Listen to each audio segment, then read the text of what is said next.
ಕಾಂಗ್ರೆಸ್ ಸರ್ಕಾರ ಲೋಕಸಭೆ ಚುನಾವಣೆ ಆದ್ಮೇಲೆ ಡೀಸೆಲು ಪೆಟ್ರೋಲು ಎಲ್ಲಾ ದರಗಳನ್ನು ಕುಡಿ ನೀರಿಂದು ಅದನ್ನು ಜಾಸ್ತಿ ಅನಿವಾರ್ಯ ಇದೆ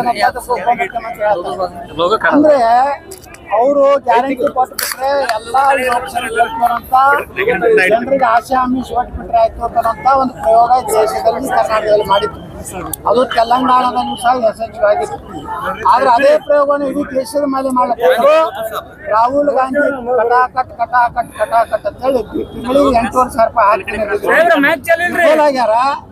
ಅದಕ್ಕೆ ಈಗ ಎಲ್ಲ ಟ್ಯಾಕ್ಸ್ ಹೆಚ್ಚು ಮಾಡಿದ್ರೆ ಇದು ಸುಮಾರು ಒಂದು ತಿಂಗಳಿಗೆ 15,000 ಕೋಟಿ ರೂಪಾಯಿ ಕಲೆಕ್ಷನ್ ಆಗ್ತದೆ. ಇವತ್ತು ಗ್ಯಾರಂಟಿಗಳಿಗೆ ಒಂದು 10ರಿಂದ 11,000 ಕೋಟಿ ರೂಪಾಯಿ ಬೇಕು. ಇದನ್ನ ಅಲ್ಲಿ ಹಾಕೊಂಡು ಒಂದ್ ಕಡೆ ಹೊರೆ ಮಾಡ್ತಾರೆ. ಯಾರು ಬಡವ್ರ ಮನ್ಯಾಗೂ ಒಂದು ಮೋಟರ್ ಸೈಕಲ್ ಐತಿ. ಯಾಕಂದ್ರೆ ದುಡಿಲಿಕ್ಕೆ ಹೋಗ್ಬೇಕಾದ್ರೆ ಇವತ್ತು ಗೌಂಡಿ ಮಾಡೋನ್ ಮನ್ಯಾಗೂ ಒಂದು ಸಣ್ಣ ವಾಹನ ಐತಿ. ಯಾಕಂದ್ರೆ ಅವ್ನು 4-5 ಮಂದಿನ ಕರ್ಕೊಂಡವ ತನ್ನ ತೆಗೆದ ಕೆಲ್ಸಕ್ಕೆ ಹೋಗ್ತಾನೆ. ಆದ್ರೆ ಇವತ್ತು ಸರ್ಕಾರ ಏನು ಒಂದು ಕಡೆ ಕೊಟ್ಟಂಗ್ ಮಾಡಿ ಇನ್ನೊಂದು ಕಡೆ ಟ್ಯಾಕ್ಸ್ ಮೂಲಕ ಈಗ ನೋಡ್ರಿ, ಮೊದಲ 2 ರೂಪಾಯಿ 30 ಪೈಸೆ ಆಯ್ತು ಒಂದು ಯೂನಿಟಿಗೆ, ಇವತ್ತು 7 ರೂಪಾಯಿ ಆಗೈತಿ. ಎಲ್ಲಿನೂ ಸಹ ಇವರು ಫ್ರೀಯಾಗಿ ಕೊಡುವಂಥದ್ದು ಯಾವುದೇ ಯೋಜನೆ ಸಕ್ಸಸ್ ಆಗಿಲ್ಲ. ಅದಕ್ಕೆ ನಾವು ಸರ್ಕಾರಕ್ಕೆ ಆಗ್ರಹ ಮಾಡ್ತೀವಿ, ದಿನದಿಂದ ದಿನ ಬೆಲೆ ಏನು ಏರ್ಸ್ತಾ ಇದ್ರಿ ಎಲ್ಲ ವಾಪಸ್ ತಗೋರಿ. ಇಲ್ಲ ಅಂದ್ರೆ ಇನ್ನೂ ಇದರ ಪರಿಣಾಮ ಮುಂದಿನ ದಿವಸಗಳಲ್ಲಿ ನಾವು ವಿಧಾನಸಭೆಯಲ್ಲಿ ಸಹ ದೊಡ್ಡ ಪ್ರಮಾಣದ ಹೋರಾಟ ಮಾಡ್ತೀವಿ. ಸರ್, ಈಗ ಗೋವಾದಲ್ಲಿ ನಿಮ್ಮದೇ ಸರ್ಕಾರದಲ್ಲಿ ಇವತ್ತು ಅಲ್ಲಿ ಪೆಟ್ರೋಲ್ ಡೀಸೆಲ್ ಏರಿಕೆ ಮಾಡಿದ್ದಾರೆ ಸರ್. ಗೋವಾದಲ್ಲಿ ನಾವು ಕರ್ನಾಟಕದ ಮಾತಾಡಕತ್ತೀವಿ. ಅಲ್ಲ ಸರ್, ಗೋವಾದಲ್ಲಿ ಲೀಡರ್ ಅಲ್ಲ, ಪ್ರಧಾನ ಕಾರ್ಯದರ್ಶಿ ಅಲ್ಲ.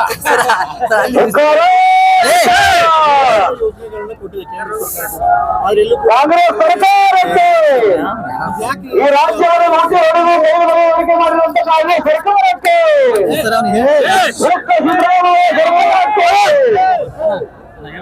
ಎಲ್ಲ ಮುಗಿದ್ಮ್ಯಾಗ ಹೋದ್ರು. ಈಗ ಕೇಂದ್ರ ಎಷ್ಟೇ ಹಣ ಕಲೆಕ್ಷನ್ ಮಾಡಿದ್ರು ಅದ್ರ ತಕ್ಕಂತೆ ದೇಶದ ಜನರು ಒಳ್ಳೆ ರಸ್ತೆ ಕೊಟ್ಟಿದೆ.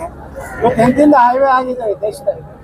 ಇವತ್ತು CNG ಬತ್ತು, ಎಲ್ಲೇ ಸೋಲಾರ್, ಪ್ರತಿಯೊಂದು ಕುಟುಂಬಕ್ಕೂ ಮ್ಯಾಗ ಸೋಲಾರ್ ಲೈಟ್ ಕೊಡ್ತೀನಿ ಅಂತ ಹೇಳಿದ್ದಾರೆ. ಎಲ್ಲೇ ಕೇಂದ್ರ ಸರ್ಕಾರ ಭ್ರಷ್ಟಾಚಾರ ರಹಿತ ಸರ್ಕಾರ 10 ವರ್ಷ ಒಂದು ಭ್ರಷ್ಟಾಚಾರ ತೆಗಿಲಿಕ್ಕೆ ವಿರೋಧ ಪಕ್ಷಗಳಿಗಾಗಿಲ್ಲ. ಇವರು ತಮ್ಮ ತಾಕತ್ತಿದ್ರೆ ನರೇಂದ್ರ ಮೋದಿ ಮ್ಯಾಗ 1 ರೂಪಾಯಿ ಭ್ರಷ್ಟಾಚಾರ ಅದು ತೆಗಿಲಿಕ್ಕಾಗಿಲ್ಲ.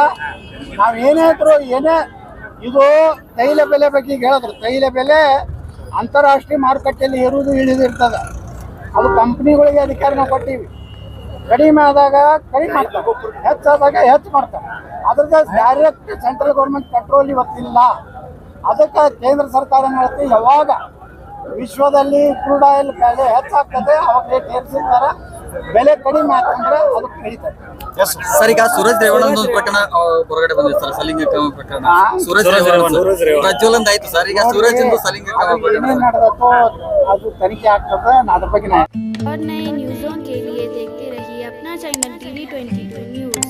लाइक करें, शेयर करें, सब्सक्राइब करें और बेल आइकन बटन दबाना ना भूलें।